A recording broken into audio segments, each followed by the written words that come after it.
Chapter II. Of the Adventures of Ferdinand Count Fathom, by Tobias Smollett. Recording in the public domain. Having thus bespoken the indulgence of our guests, let us now produce the particulars of our entertainment, and speedily conduct our adventurer through the stage of infancy, which seldom teems with interesting incidents. As the occupations of his mother would not conveniently permit her to suckle this her firstborn at her own breast,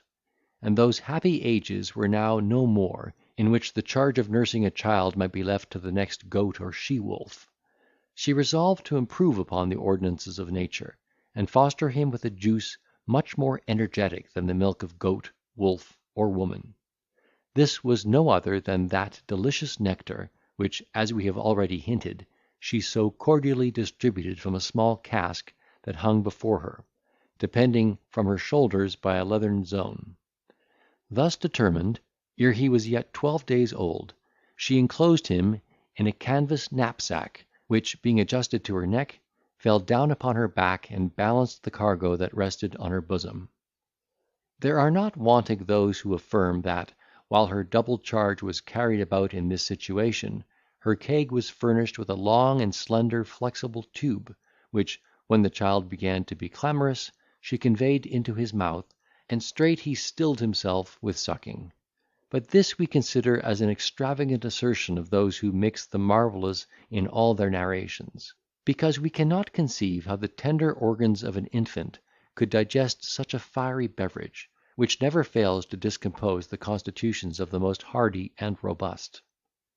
We therefore conclude that the use of this potation was more restrained, and that it was with simple element diluted into a composition adapted to his taste and years.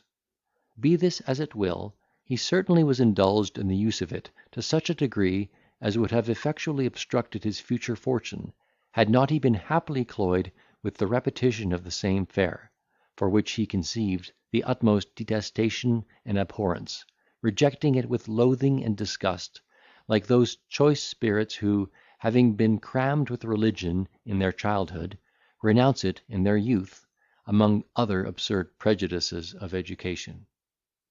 While he was thus dangled in a state of suspension, a German trooper was transiently smit with the charms of his mother, who listened to his honourable addresses, and once more received the silken bonds of matrimony;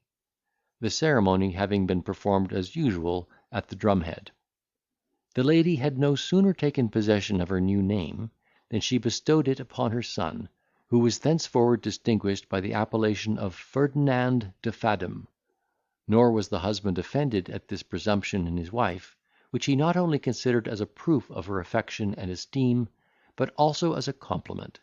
by which he might in time acquire the credit of being the real father of such a hopeful child. Notwithstanding this new engagement with a foreigner,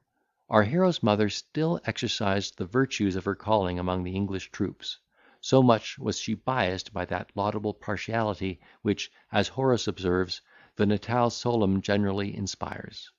Indeed, this inclination was enforced by another reason, that did not fail to influence her conduct in this particular. All her knowledge of the High Dutch language consisted in some words of traffic absolutely necessary for the practice of hex vocation, together with sundry oaths and terms of reproach, that kept her customers in awe; so that, except among her own countrymen, she could not indulge that propensity to conversation for which she had been remarkable from her earliest years. Nor did this instance of her affection fail of turning to her account in the sequel. She was promoted to the office of cook to a regimental mess of officers, and before the peace of Utrecht was actually in possession of a stutling tent pitched for the accommodation of the gentlemen in the army. Meanwhile, Ferdinand improved apace in the accomplishments of infancy. His beauty was conspicuous, and his vigour so uncommon, that he was with justice likened unto Hercules in the cradle. The friends of his father-in-law dandled him on their knees, while he played with their whiskers, and, before he was 13 months old, taught him to suck brandy impregnated with gunpowder through the touch-hole of a pistol. At the same time, he was caressed by divers sergeants of the British army, who severally and in secret contemplated his qualifications with a father's pride, excited by the artful declaration with which the mother had flattered each apart.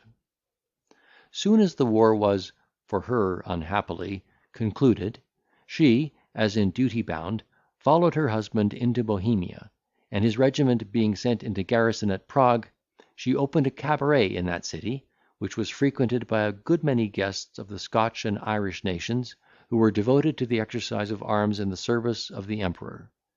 It was by this communication that the English tongue became vernacular to young Ferdinand, who, without such opportunity, would have been a stranger to the language of his forefathers, in spite of all his mother's loquacity and elocution; though it must be owned, for the credit of her maternal care, that she let slip no occasion of making it familiar to his ear and conception.